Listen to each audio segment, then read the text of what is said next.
Let's say you have finally finished your manuscript to a point that you can be proud of. Have you ever considered throwing all that away and screaming into the void of nothingness until you aren't even sure you're a good writer?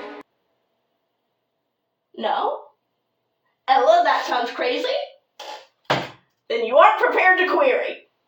Hello, that may be the stupidest intro I've ever done, but it's funny enough. My name is Ella Jean, your local and unfortunately unpublished fantasy author. And today, we are finally talking about the horrors.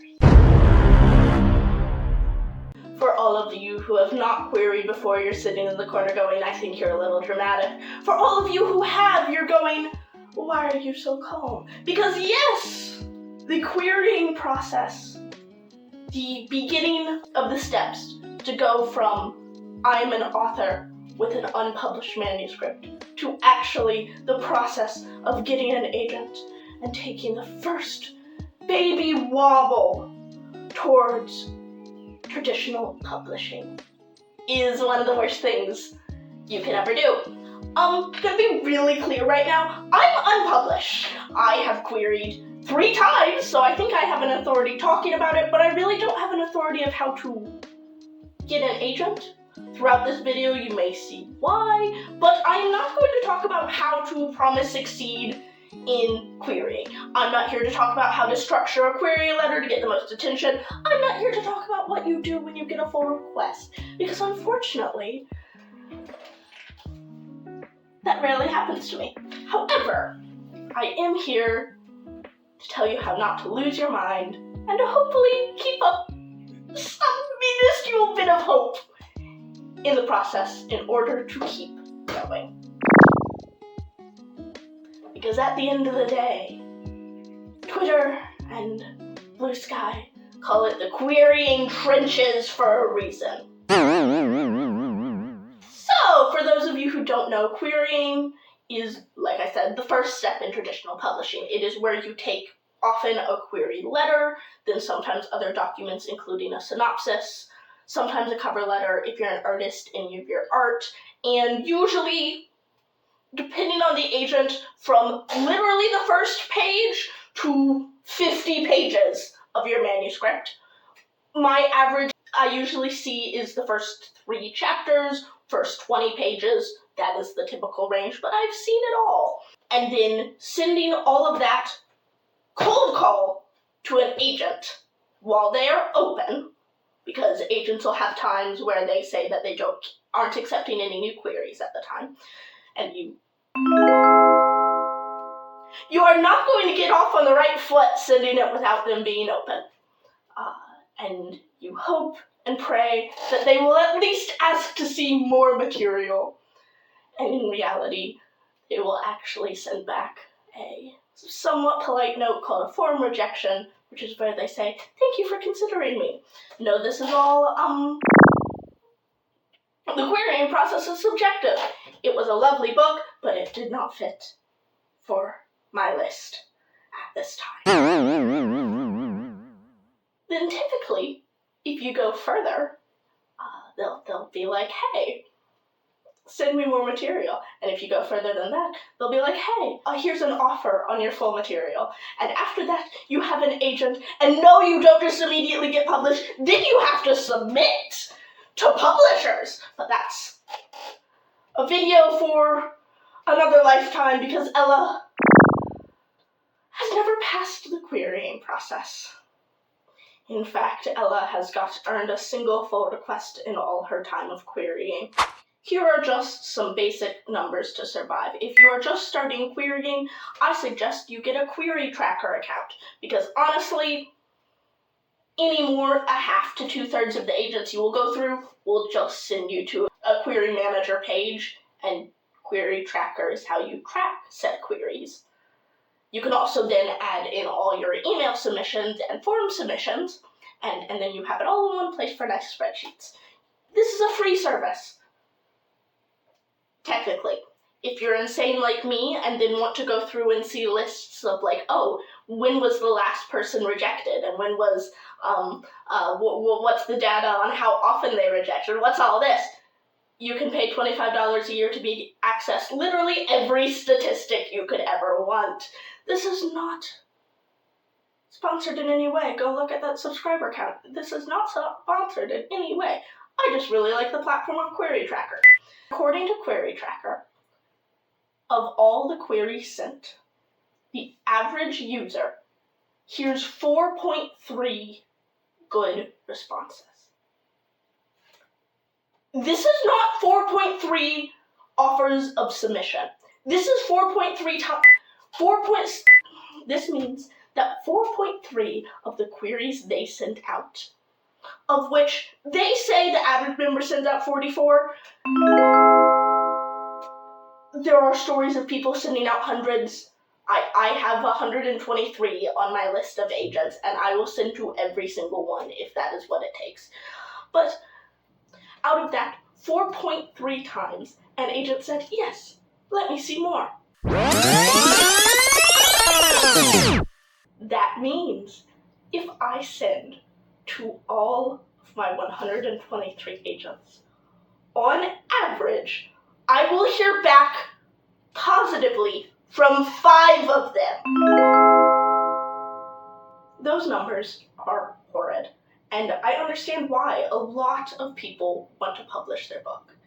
I can't blame them. I understand that there is a legitimate market in self-publishing, but I don't have the brain power to be my own boss, which is basically what's required to have a successful self-publishing career. And honestly, I'm young and have dreams of my book in Barnes & Noble with all the other books from, the big 5 publishers, which is why I continue to query, despite it being hell on earth. However, there are some ways to survive. Once again, as I usually say, these are my ways of survival. There may be some that you do that do not fit this list. My apologies. This is only what I can say with my experiences. First off the bat is try to follow a system. Can't promise I always follow this one, but usually something that removes emotions and feelings in submitting these queries, not in the content within the queries, but in the, I really am desperate for this person, so I'm going to send to them on my birthday to get the gods to shine light. No. Mine's very simple. On a Monday, I will send 5 new queries. Then, during the week, if I receive any rejections, I will send 1 query out to replace the one that is rejected. That is it. It keeps me from being inundated and going through all my agents at once. And while I am not someone who switches up my query material often, I do try to keep an eye on things and will make changes and tweaks where it is necessary. So instead of sending out 100 queries on one day, burning yourself out, and then hearing back within 2 months that nothing comes of it, this extends the process, gives you time to learn, grow, and better understand what they are asking for. This also makes it feel less random. Like, oh, I feel really good about this, so let's send it out now, and it removes some of the emotions we stick to it, because once again, 4.3% will ask to see more. That is minuscule. And so, when you get rejection over and over and over, anything that can remove even the slightest bit of emotion and sting from it will help. This is not to say I haven't gone, I feel really good, and have submitted to 8 agents on a random Thursday because I was in the mood. It happens. But where I can, I try to schedule it. The most important thing is to have a community, but specifically, if you can, have 2. This sounds strange, but hear me out. 1 is going to be a writing community. Mine has to be online because I don't have any writing friends in person, but a writing community that have queried before. Someone who you can go up to and say, oh my god, this agent that I've been in their maybe pile for 6 months sent me a 4 reject out of nowhere despite the fact that I thought this would be the one. And they can go, oh my god, that sucks, that happened to me. This is a great feeling. However, usually because a lot of our writing communities are online, and because of comparison bias, where you compare to the people who are succeeding, and while you're very happy to see them succeeding, if you aren't, it can be hard. You should always have an internal community that knows nothing about querying, so can't be like, here's what you do to do better, because they'll be like, you know, I know the problems with J.K. Rowling, this is just the quote that I got so much. You know, even Harry Potter was rejected 15 times before someone accepted it. And you have to be like, yeah, Grandma, I'm on 40. Not the way the world works anymore. So, having a balance of both voices is very helpful. Try to get out, try to do things, try not to have your entire world be consumed by the trenches. You are more than this, and while I know you can look at it and take these rejections incredibly personally, at the end of the day, you are getting into a very subjective business. And while everyone truly does want to see good writers flourish and marginalized communities step up and be able to share their stories, money has a place too. You can't deny it. The part of the reason I go traditional is because you don't have to pay the money straight up that you need for self-publishing. Part of the reason the agents are in the take on as many cases as they do is because they believe they can make money on them. I'm not saying that's the best outlook, and I truly do believe most agents are in there to be passionate about the stories they champion. Money is always going to play a part. Speaking of the agents, this one's going to be hard because I am literally actively sitting on an agent that I've invested my entire mental capability into. Try not to get attached to any one agent.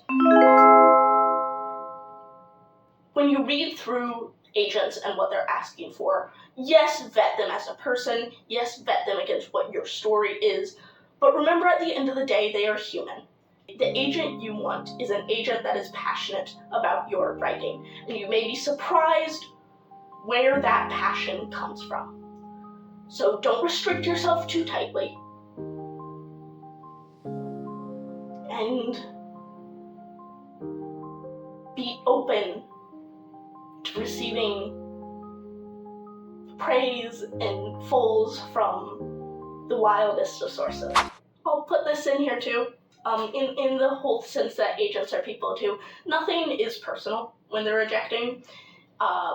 Yes, part of it is money. Part of it is, do I think I can sell this book?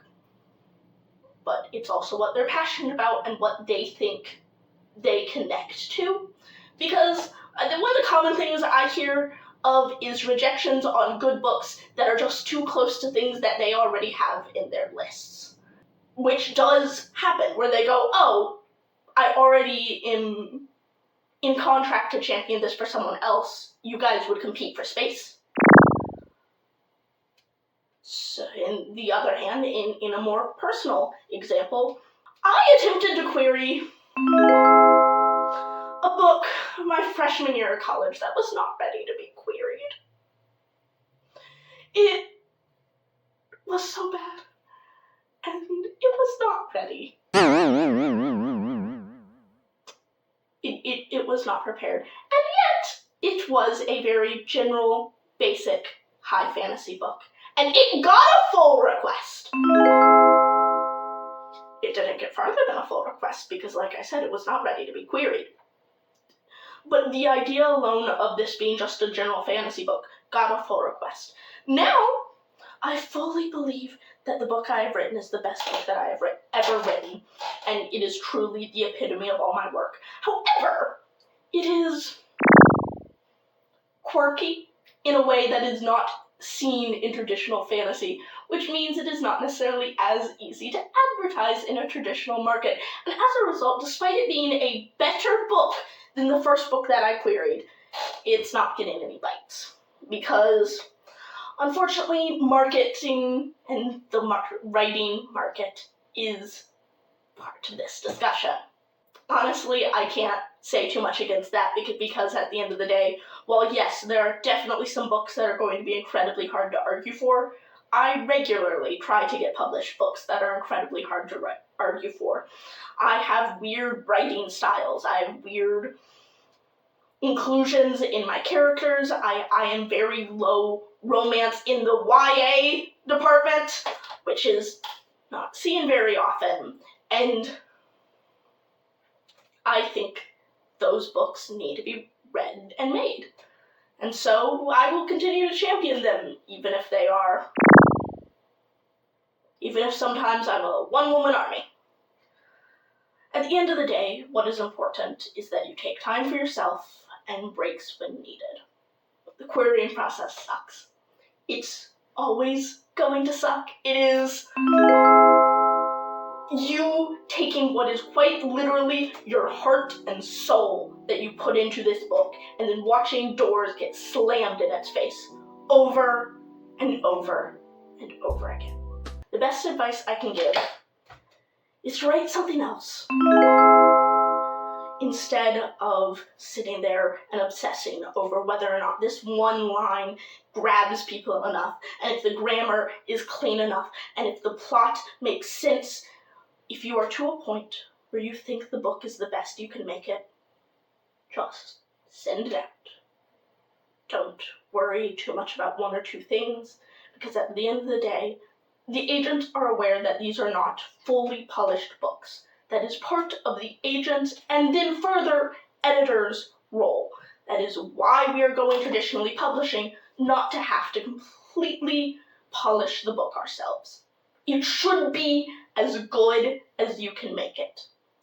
But once you hit that point, let it go. Just let it do its thing. And if you can, invest your time, energy, and love into another story. Something to keep yourself sane, and something to prove that at the end of the day, through all the rejections, and even if this book gets no bites, you are a good writer. Because for querying, persistence is key. It may not be this book. It may not be the next book. But eventually, you will write something that clicks with the right person. And then everything will be open. That's what I have to keep telling myself. So, if you stuck around this long, thank you. I really appreciate it. I have my Blue Sky linked below if you want to connect with me there. If there's anything you guys are looking for in story or explanation, let me know in the comments. I'll try to accomplish it. And if you've liked what you've seen, crazy editing and weird rants and all, follow along for more. Because you always must remember that writing is difficult. And daring to continue past the first page is brave, especially the way the world is right now. I want to form community with you. Because I truly believe, at the end of the day, anyone can write. And everyone has a story in them.